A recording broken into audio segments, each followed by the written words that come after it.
these are originally supposed to be coils, but we changed those over to heating pads.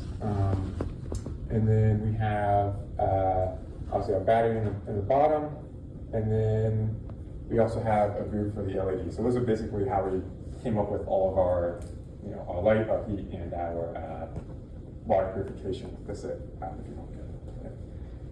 And then at the bottom here, we also incorporated a USB-C charging port because, well, what's a lithium-ion battery if you can't charge it?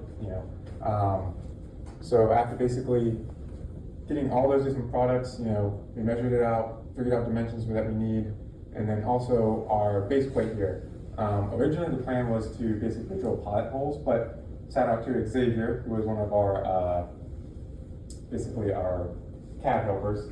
He advised us against that because he said that basically the plastics would crack when you drill into them. So we came up with basically a dowel system. So the base plate has 4 dowels, and then the bottom ring of this is a couple, I think it's about 1/8 of an inch thick or a little over. Basically just press fits together. Super easy to take on and off. Yep. These are just some pictures of like our design process going into, like actually building the product and working in the lab at Frostburg. Yeah, so down here is the main part of our cup. It's a plastic cup with our design. What we thought of is you would pour water into it, and then it would have coffee filters, and we used mesh from the French press coffee makers. You just pour it in there and it filters through, and then we have, instead of boiling anything, we thought of the design to use a UV light to kill any bacteria at the bottom. So it's not really, you're not boiling anything too hot, but you're still getting the benefits of killing and get rid of sediment and bacteria. I was going to ask something. Like you said, this is the main method of purifying water is to use gravity. So we're not going to add. As you can see, the main component of our product is being mostly out of plastic. So obviously we can't boil water with this cup. So as you see right here, this is the mesh sieve that I was talking about. The business of the blender you can commonly find within the French press when you're making coffee. This tries to take composites of different materials and different technologies to make these products. And I might also add, just for the 3D printer base, all that work was done in Inventor. But also, yep, you can see obviously we have basically us test fitting some parts, trimming wires, everything was soldered. And then I think, you want to go to the next slide? This is again just some test work that we have to do, troubleshooting. Some of this low voltage stuff can be kind of tricky sometimes, doesn't always want to cooperate. But I say, obviously we have you can say this might look like a little bit of a mess, okay? But I promise you it's an organized mess, right? But that's just how the ball rolls. So obviously, we're working here, basically wiring everything up, following our diagrams, and this is basically our booster module. This is our charging port, our lithium-ion battery. This is our LED, or UV LED. One of the things I was having trouble with that UV LED was the driver board not always wanting to cooperate, so obviously troubleshooting that. UV LEDs are just diodes, so you can test, obviously you can see that through the multimeter on your diode node, you can test them. And then this over here is kind of our final project. I say the cup slides into the 3D printed the 3D printed base with the LED strip around it, the buttons on the side, our mesh filter in the top, all completed. For the BOM, and our original, I should preface this by saying there was a little bit of a miscommunication on our part. The labs can only order from US-based companies, and when we were originally making our BOM, we had supplied from foreign suppliers. So while our original BOM prices were below the $50 budget, when we actually got to, through the miscommunication and ordered our parts, sadly it was above at almost a 100% increase in price from around $30 to $75.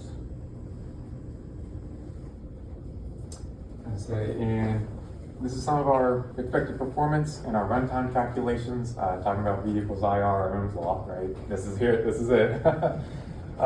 So basically, all components separate, right? We'll have our UV light runtime of about 10 hours, our LED runtime about 21 hours, and our heating pad runtime about 2.1 hours. These are all separate.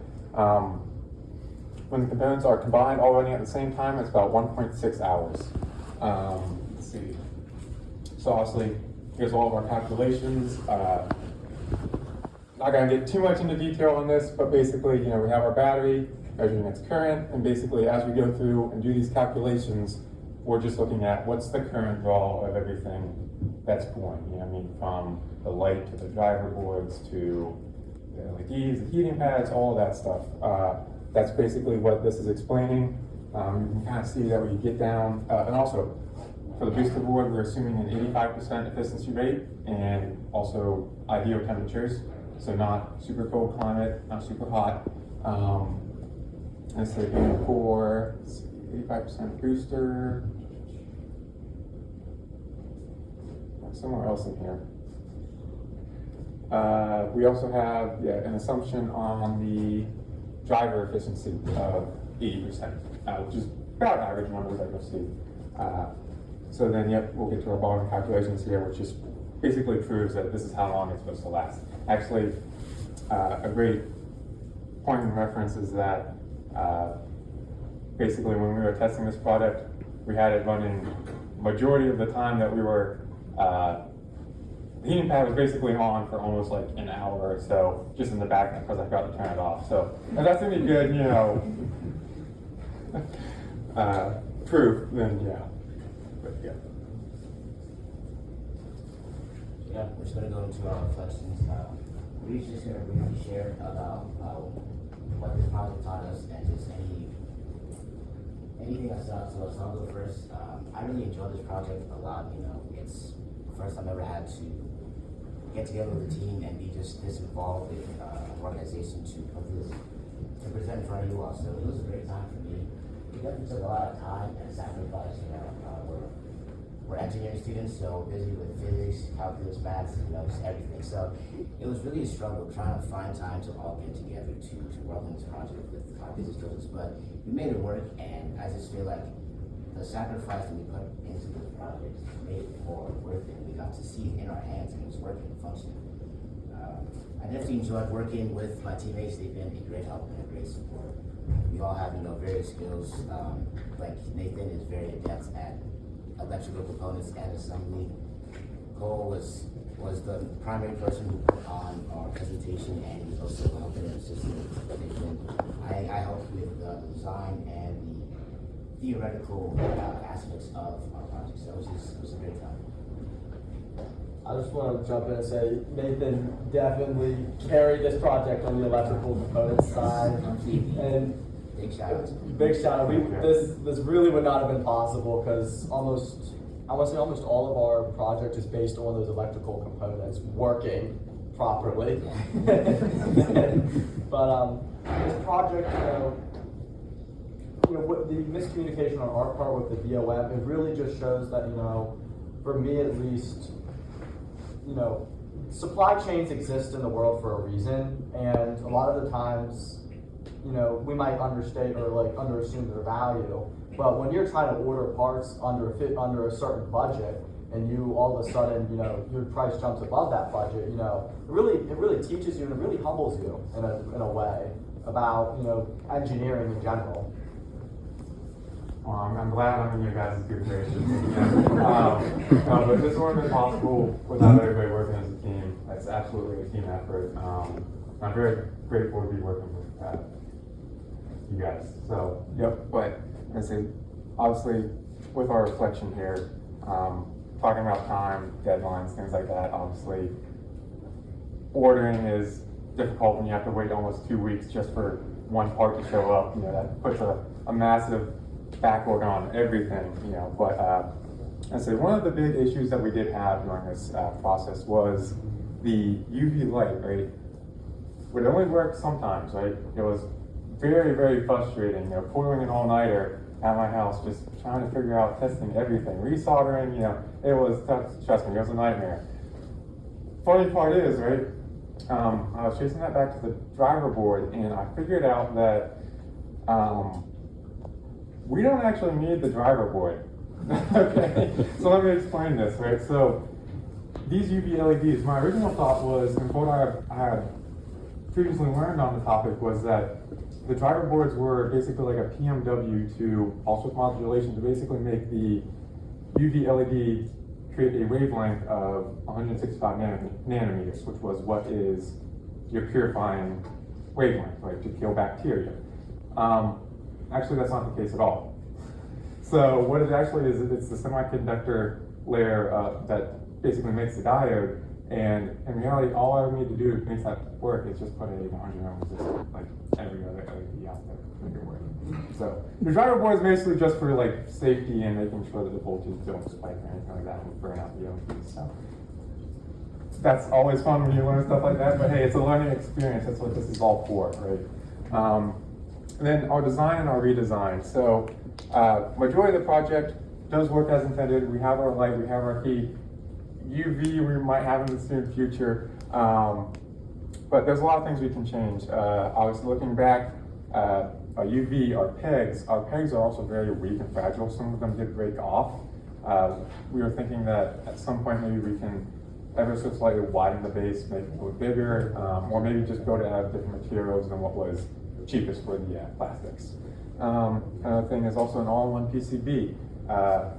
Skipping basically the wiring, like the wiring part, if you just put it on a PCB, you don't have to really worry about soldering and all that stuff. Well, soldering the components on there, but you don't have to worry about necessarily all the big wiring schematic.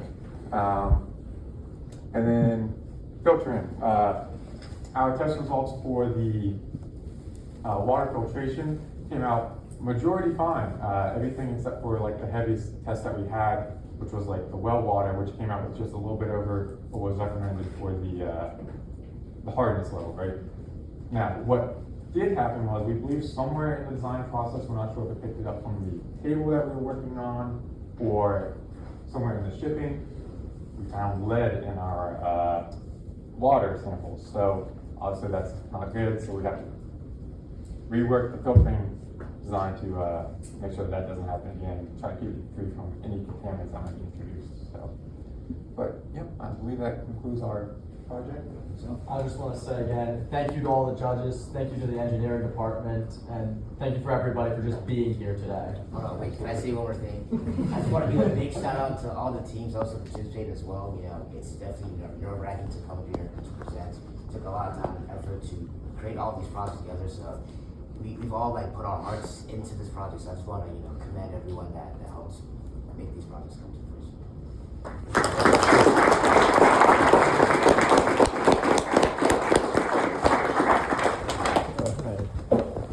Good job, guys. Good job, guys. Good job. Of course, buddy. And as a group, you all did very well. And it doesn't matter now if it is first place, second place, third place, because it has to be like that. But everyone is in first place. Thank you.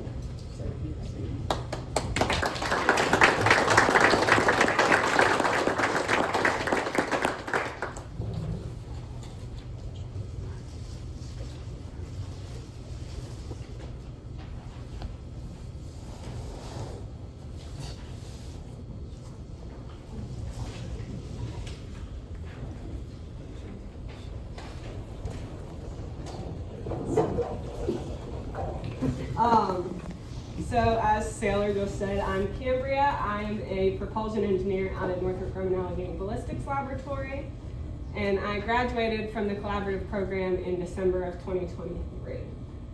I was just telling Abda, I'm really encouraged to see how many underclassmen there are. It seemed like the numbers were a lot smaller when I finished up here, so stick with it. It's a rough ride sometimes, but you'll be okay. All that to say, I'm not a good public school person. As someone who never struggled with my classes in high school, I walked into physics that first day of college thinking that the semester was going to be a breeze. As I'm sure a lot of you figured out, that is not the case. So for the first time in my life, I really had to buckle down and put work into my assignments. And most of that first semester, I really struggled. So because I was too stubborn to ask for help. So I really want to encourage you guys to take advantage of the small program that we do have here at Frostburg. Develop relationships with your professors. They really do want you to succeed, and they will do anything that they can to help you get there. Go to the study sessions. I was at every session with the TA that first semester. So Jared and Tyler, I spent a lot of time with them, and they're saints for putting up with me and all the questions that I have. But they're really helpful, and there are no stupid questions. So don't be afraid to go and ask the upperclassmen for help. Get to know the kids that you're in class with. You're going to be with them every day for the next 4 years. So you might as well develop good relationships with them and study with them. A lot of times if I was struggling with a concept and I couldn't get the teacher to explain it to me in a way I could understand, one of my classmates could, and we'd be on to the next thing. Bounce ideas off of each other, which is what this is all about, isn't it? So that was really good to see. Talk through your problem solving, process. How do you think critically? And you'll develop those skills through the next couple of years and then through your careers as well. But it's good to get that started now with things like these. I first began my career at ABL as an intern in May of 2022 in composites process engineering, where I worked in wet filament winding. For those of you who might not know what that is, it's basically fancy string and glue to make a rocket motor. That's the best way I know how to describe it. During my time in composites, I oversaw the processing, manufacturing, and data reduction of various programs from large-scale production to small-scale research and development, and was able to continue my internship through the school year, and after graduation joined the company full-time. I'm currently working in development. Tim here, not Craig Wilson, is my manager, on a small rocket motor program. ABL is pretty unique. We don't just specialize in one component or another. We really get to make all the different piece parts that go into a rocket motor. So I get to oversee the entire manufacturing process, not just putting pen to paper, but the component manufacturing, assembly process, testing, and then reducing that data and going back and doing it all over again. When they asked me to speak at this, I just got the message on Tuesday, I think it was this week. I was spent a lot of time trying to figure out what advice I would give you guys, what advice I would have wanted to hear when I was sitting in your seat 4 or 5 years ago. And I came up with 6 main points that have kind of replayed in my mind as I think back. The first is not to be afraid to ask the stupid questions. I promise you are not the only one wondering how we got from step 1 to step 2. So do everybody a favor and ask what everyone else is thinking. They will thank you even if it's not out loud. For those of you, how many of you are mechanical again? So a good many of you.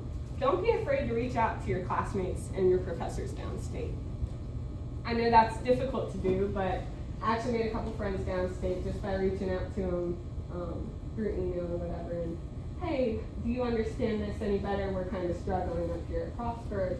And your professors too. The professors down there, they do want this program to succeed. So it's hard. There is a disconnect. It feels like when you're in that virtual classroom. But don't be afraid to reach out to them. They do want to help you.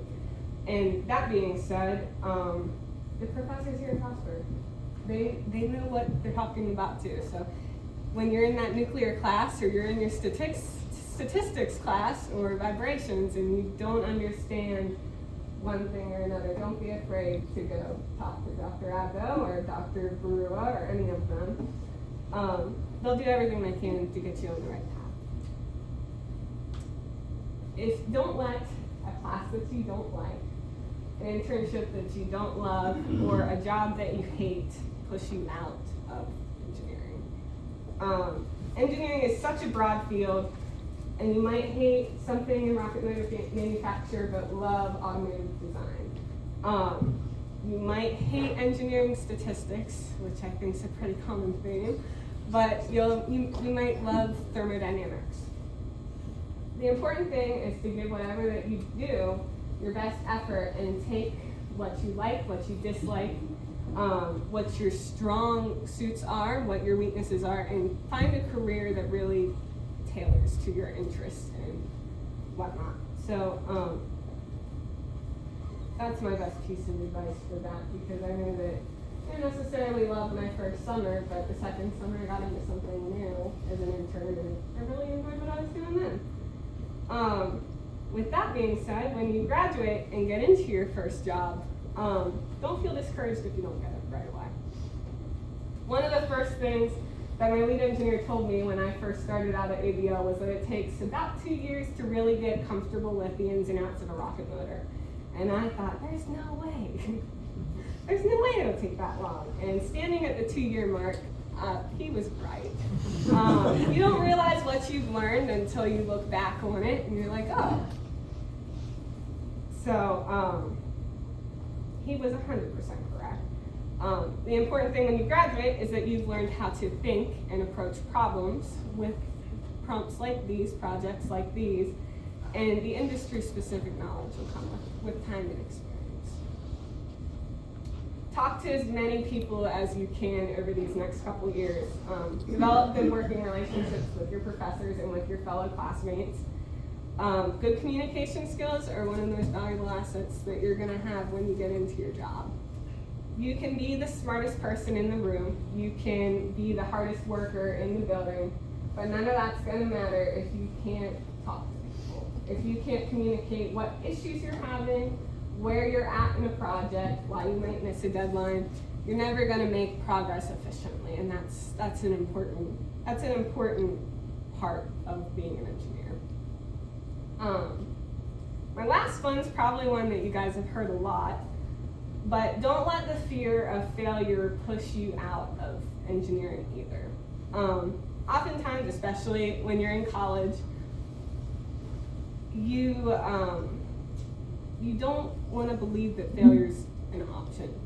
Like, you don't want to fail, and that pushes kids, especially out of engineering. You'll see the classes are really big when you first start, and then kind of start to decrease in size. And especially after that first exam grade comes back and it's not what you were imagining it would be. And you get a 56 on your first physics exam. I'll be honest with you, I considered changing my major when I first started, but I didn't, and I don't regret that. It does get easier with time. When you're in the thick of it, it's really hard to see how it could possibly get better. But once you get to the other side, you'll be really glad that you did it. So I know you guys have some hard classes coming up. Don't let those push you out. You will be okay, even if your grades don't seem to reflect it right away. Oftentimes, especially in school, we believe that failure is not an option, when in reality, it is part of the engineering process. So that's been a really big one for me at work in the past year. Failure doesn't stop after college. For the past 10 months or so in the program I'm working on at work, we've had one issue after another in getting things to operate the way that we want them to. But we finally had our first successful test yesterday. And I promise you guys, that feeling of success, the feeling of failure really pales in comparison to the feeling of success when you finally get something to work after you've spent months and months working on it. So this is my big sister talk for you guys. I know I talked to the upperclassmen a lot when I first started, and they helped me a lot. They talked me off the edge a good bit. So this is me talking you off the edge. Don't get discouraged. Keep working hard, and you will be okay. So I'd like to thank you guys for asking me to talk. Again, probably not the best person for it, but and I'd like to congratulate each of you on your projects. I do wish we had something like this when I was in school. So this is really nice to see the collaboration between groups and whatnot. I wish you the best of luck with the rest of your semester. I know you got probably midterms and finals coming up, so I'll go down and be all right. And if you have any questions, don't hesitate to reach out to me. Sailor's got my number. Call me, text me, whatever. I'll do my best. So I think I've brought us up to lunch. So. But thank you for having me. This is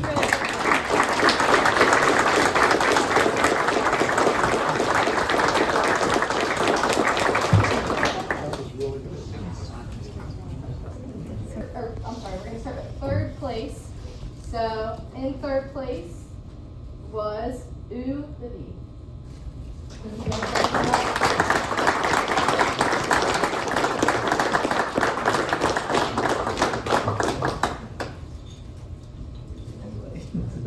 we added to 51 and congratulations. Congratulations, guys, you did very well. I got like samples from the center. Very proud. Thank you so much. You're all been over here. Thank you. So proud. All right, drum roll, please. In second place, we have Try Fire.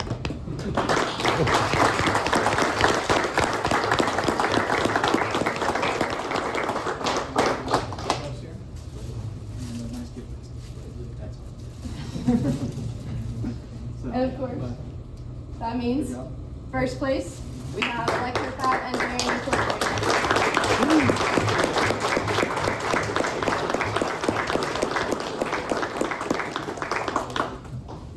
Thank you guys. Thank you guys. Thank you, congratulations. Great job. Great job. Well, congratulations. Oh, congratulations. Thank you. Yeah. Good problem to have, right? Can we take a picture? Very well. Very well. Okay, so as we're gonna get a couple of pictures, hand out your guys' t-shirts. If the judges want to start, we have lunch, and then if the students want to follow in behind, please eat up. We have a ton of food. So let's get some big ones. Thank you. All